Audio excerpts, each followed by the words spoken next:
पंचल नमस्कारो सप्पपावपणासनो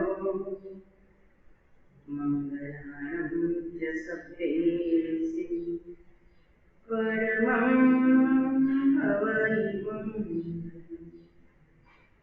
अर्हन्तु भगवन्त इन्द्रमहिता सिद्धाश्च सिद्धिस्थिता आचार्याखिलशासनं नतिकरा उपाध्यायिका श्री सिद्धांत सुभाषिका मुनिवरा रत्नत्रया राधिका पंचैते परमेष्ठिनः प्रतिदिनं कुर्वन्तु मंगलम्। ओंकारबिन्दु संयुक्तं नित्यं ध्यायन्ति योगिनः कामदं मोक्षदं चैव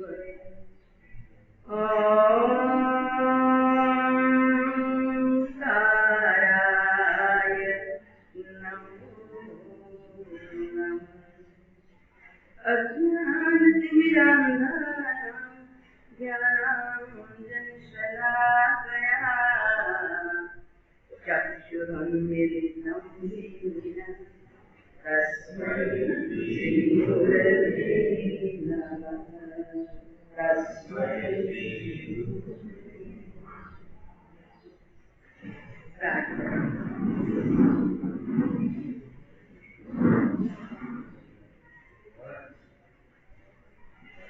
वीर प्रभु नाम नितो लोट लुटीले वीर प्रभु नाम नितो लोट लुटीले वीर ने भजीने पेरो पार करीले वीर ने भजीने पेरो पार करीले वीर ने भजीने पेरो पार करीले वीर ने भजीने पेरो पार करीले दिव्य रूप अनंत न सागर महावीर दिव्य रूप अनंत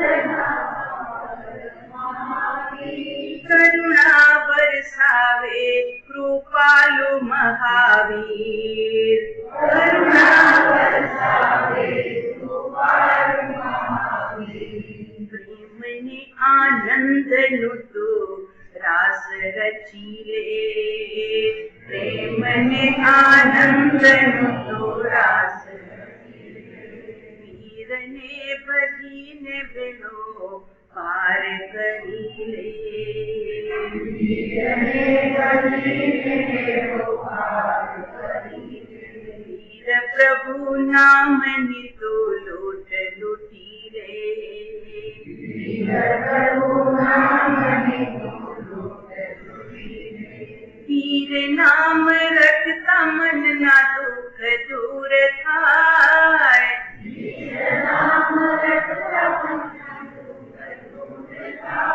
नित्य एनु रूप जो ता जीव तरी जाय नित्य एनु रूप जो ता जीव तरी जाय हितकारी वीर ने प्रणाम करीले हितकारी वीर ने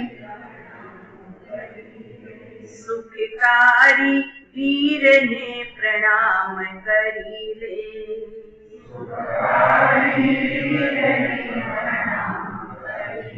श्रेयकारी वीर ने प्रणाम करीले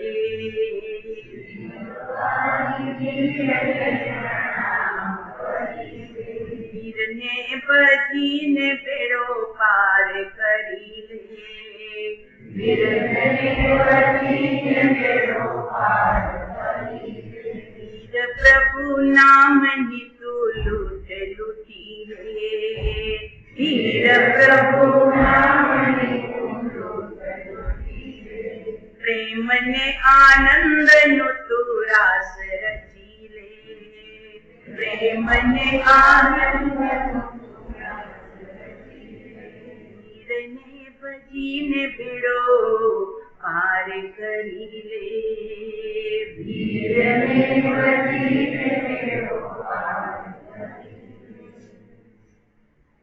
छता जेनी दशा वर्ते देहात ते ज्ञानीना चरणमां ओ वंदन अग्नि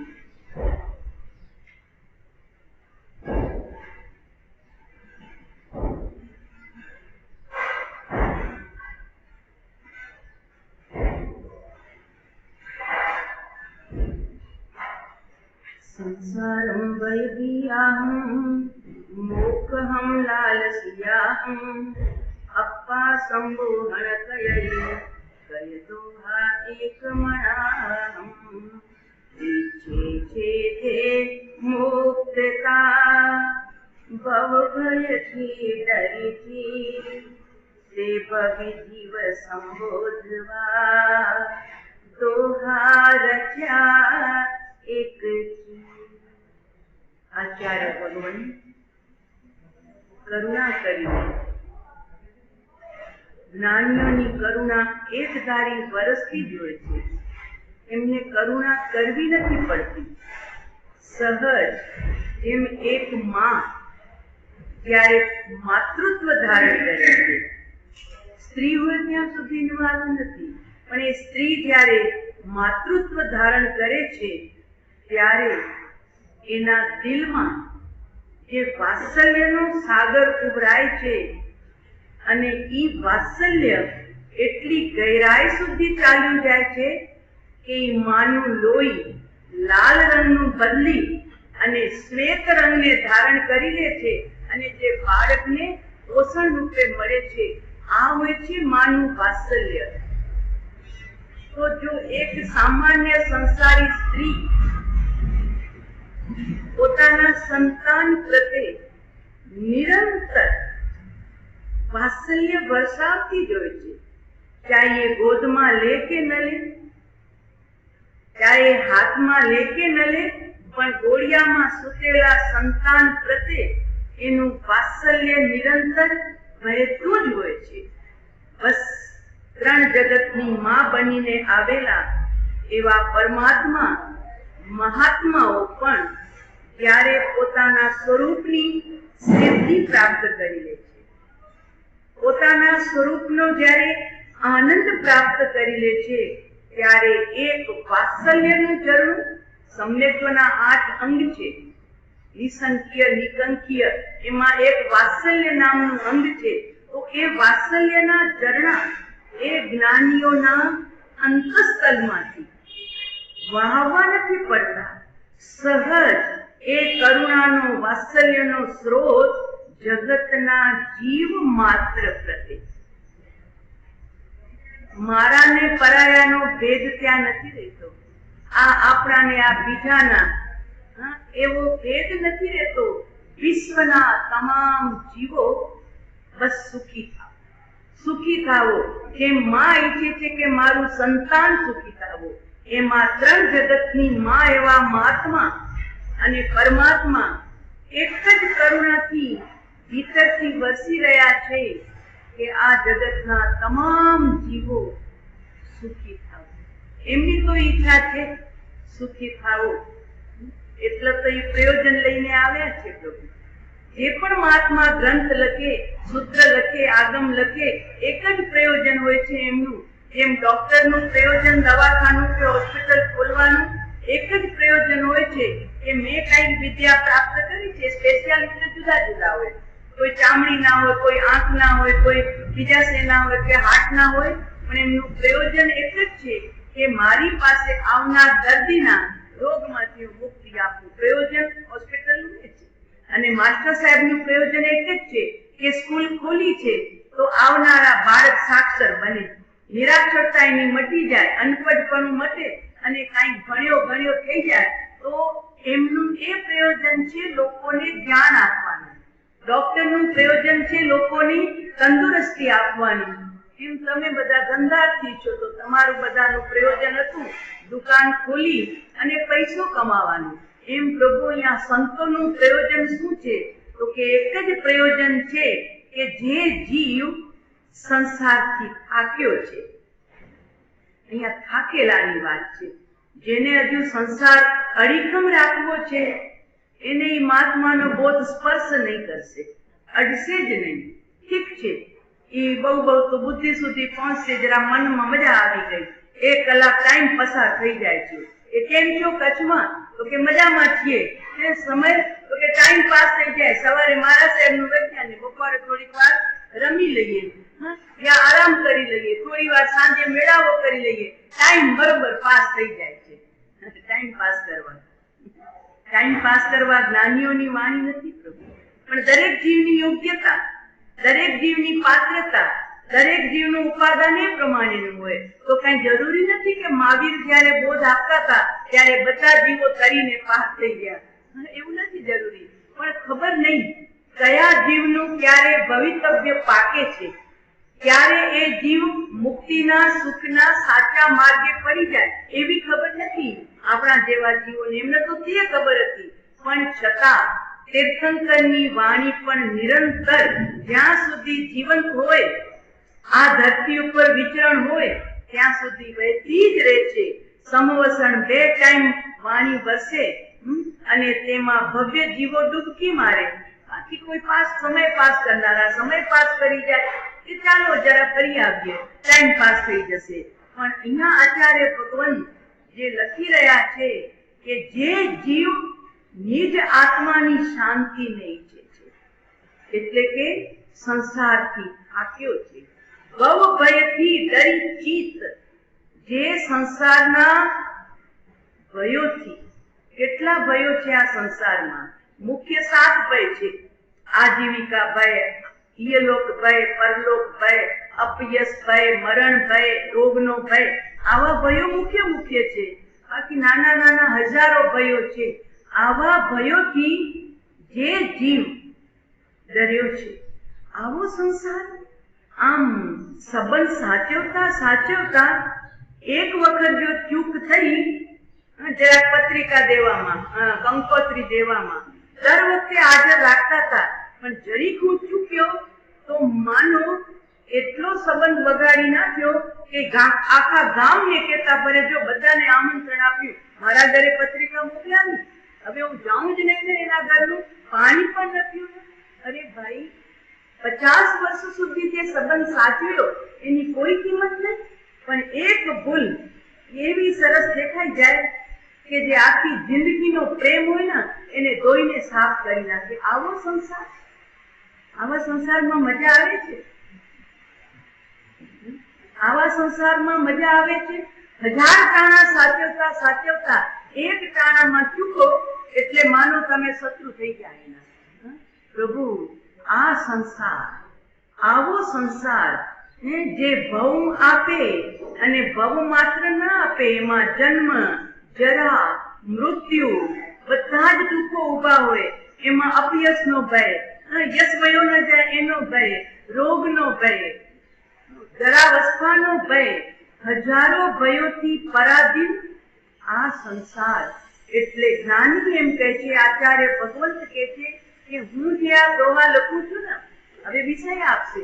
અત્યારે આપણે પહેલા જોયું માંગલિક, પછી જોઈ પરંપરા, અને હવે ચાલે છે પ્રયોજન.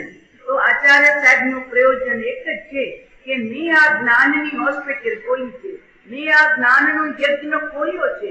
તો એમાં જે જીવ સંસારથી થાકેલો હોય, પહેલી કન્ડિશન છે. ઉપાધ્યાય વિનય વિજયજી મહારાજ સાહેબે શાંત સુધારસ ગ્રંથ રચ્યું છે.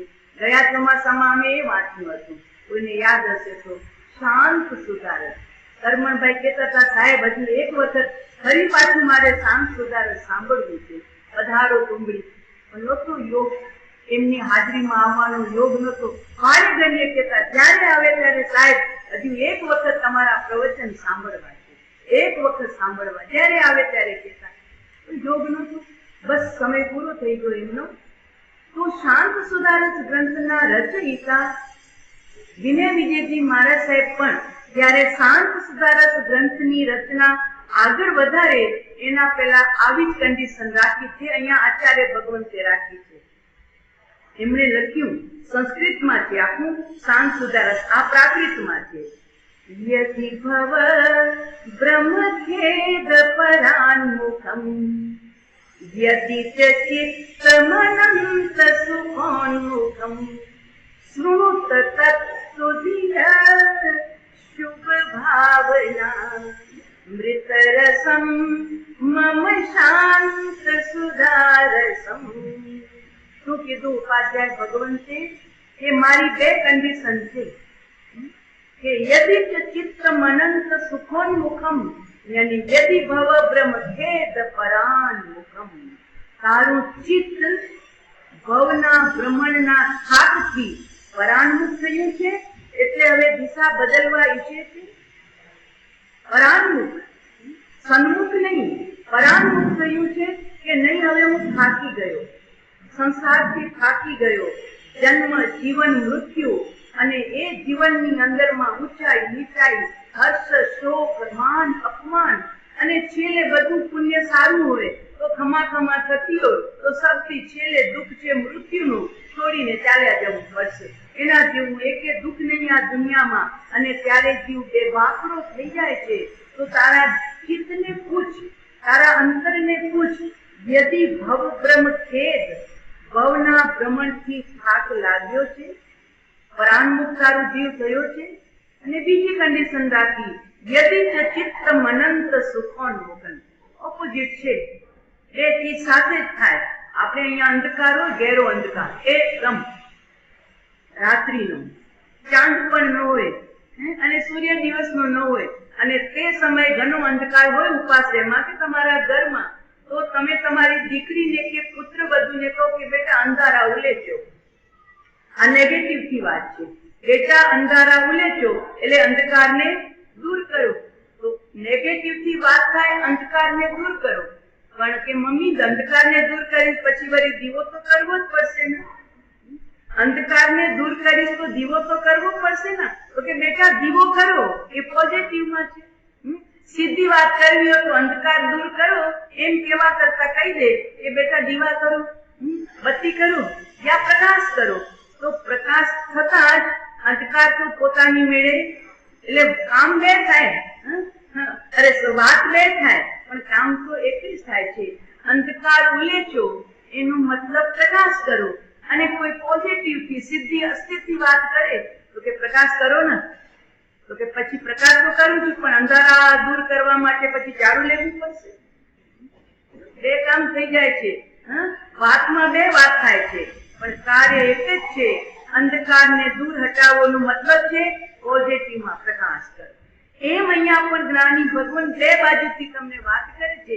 વાત બે છે પણ કાર્ય એક જ છે. કે તું સંસારથી થાકી ગયો છે, તો કે આ સાહેબ થાકી ગયો છું, એવો થાકી ગયો છું, હવે મને ક્યાંય ચેન નથી પડતું સંસારમાં, ઘરના સુખોમાં, પુણ્યમાં, પ્રતિષ્ઠામાં, પદમાં ક્યાંય મને ચેન નથી પડતું. તો આ પોઝિટિવ નેગેટિવ થી વાત છે, ક્યાંય ગમતું નથી. અને પોઝિટિવ થી છે અને તારા સ્વરૂપ પ્રાપ્તિની ઈચ્છા છે. યદિ ચ ચિત્ત, તારું ચિત્ત અનંત